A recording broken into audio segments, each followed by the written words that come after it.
होता है उसे राजस कहते हैं। जो सुख आदि अंग दोनों मनुष्यों को मोह में फंसाता है, जो नींद लस्य परमाश से उत्पन्न होता है, वही तामस है।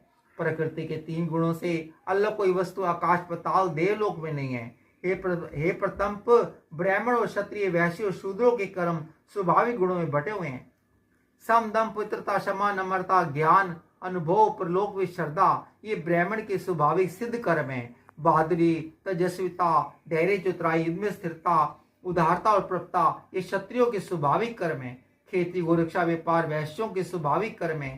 तीनों वर्णों की सेवा शूद्र के स्वाभाविक कर्म है। जो लोग अपने अपने प्रवृत्तियों के स्थान कर्म करते हैं उनको सिद्धि प्राप्त। वह सुनो जिनमें सब प्राणियों की प्रवृत्ति हुई है, जिसे सब जगत का विस्तार किया है, उस ईश्वर को अपने कर्मों के द्वारा आराधना करके मनुष्य सिद्धि को पाता है। दूसरे उत्तम धर्म से अपना धर्म ही श्रेष्ठ है। स्वाभाविक कर्म करने से पाप नहीं लगता। हे कौन्ते, दोष युक्त भी स्वाभाविक धर्म का त्याग ना करे। को छोड़ने वाला, आत्मा को जीतने वाला, इच्छारित मनुष्य संन्यास के द्वारा सर्व कर्म निवृत्ति रूप परम सिद्धि को पाता है। हे अर्जुन, इस प्रकार का पुरुष शुद्धि को पाता है। वे किस तरह ब्रह्म को प्राप्त होता है सो मुझसे सुनो।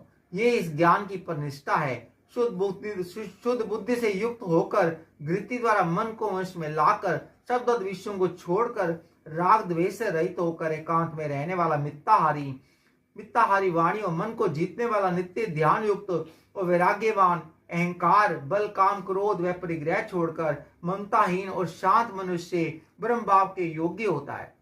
ब्रह्म को प्राप्त हुआ पुरुष प्रसन्नचित होकर शोक व अभिलाषा को नहीं करता और जीव मात में समदर्शी होकर मुझे परम भक्ति पाता है। इस प्रकार ज्ञानी मुझ में निवास करने वाला सदैव सब कर्मों को करता हुआ भी मेरे अनुग्रह से अविनाशी सनातन मोक्ष पद को प्राप्त होता है।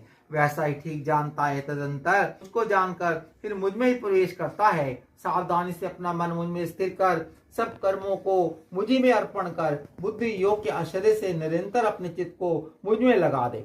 मेरे में चित्त लगाकर मेरी कृपा से तुम दुर्गम कष्टों से तर जाओ। इंकार से मेरी बात सुनोगे तो नष्ट हो जाओगे। यदि इंकार का आश्रय लेकर युद्ध नहीं करूंगा ऐसा मानते हो, तुम्हारा निश्चय झूठा है कि उस बात में युद्ध में लगाएगा। हे कौन्ते, जिस कर्म को अब तुम मोहवश अज्ञानवश करना नहीं चाहता वह अपने स्वाभाविक कर्म में बंधा हुआ होकर विवश रहेगा। हे अर्जुन, प्राणियों के हृदय में स्थिर ईश्वर उनको माया से इस प्रकार भरमा रहा है मानो सब यंत्र पर चढ़े हो। हे भरत, सब भावों उसी की कृपा से परम शांति और मुक्ति को पाओगे। ये गूढ़ से गूढ़ ज्ञान मैंने तुम्हें कहा है, इसे भली भांति विचार कर जैसा चाहते हो वैसा करो। सबसे गूढ़ वचन को और सुन, क्योंकि तुम मेरा परम मित्र है। इससे तेरे हित की कहूंगा। मेरे में मन लगाओ, मेरे भक्त हो, मेरा यज्ञ करो और मुझे नमस्कार करो। इस प्रकार मुझे पाओगे। मैं सत्य प्रतिज्ञा करता हूँ, क्योंकि तुम मेरे मित्र हो। सब धर्मों को छोड़कर केवल मेरी शरण में आओ, मैं तुम्हें पापों से छुड़ा दूंगा। सोच ना करो। ये मेरा रहस्य ऐसे पुरुष जो मेरा तप ना करता हो, मेरा भगत ना हो, सेवक ना हो, मेरा निंदक हो, कभी ना कहना चाहिए। जिस परम गुप्त ज्ञान को मेरे भक्तों में प्रकट करेगा, मैं मेरी परम भक्ति को पाकर अंत में निश्चय ही मुझ में लीन हो जाएगा। इससे अधिक मेरे लिए प्यारा काम करने वाला मनुष्यों में दूसरा कोई ना होगा, और इससे बढ़कर मुझे कोई प्यारा भी ना होगा। हमारे धरस्वाद को जो पढ़ेगा मैं समझूंगा उसने ज्ञान यज्ञ से मेरी पूजा की। जो श्रद्धावान पुरुष ढोस ढूंढे इसको सुनेगा वह भी मुक्त होकर पुण्य आत्माओं को मिलने वाले शुभ लोकों को प्राप्त होगा। हे पार्थ, तुमने कागजी से मेरे उपदेश को सुना या नहीं? अर्जुन, तुम्हारा ज्ञान से उत्पन्न हुआ मोह नष्ट हो गया या नहीं? अर्जुन ने कहा, हे भगवान, आपकी कृपा से मेरा मोह नष्ट हो गया और समृद्धि प्राप्त हुई। निस्संदेह मैं आपकी आज्ञा में स्थित हूँ और जैसा आपने कहा वैसा ही करूंगा।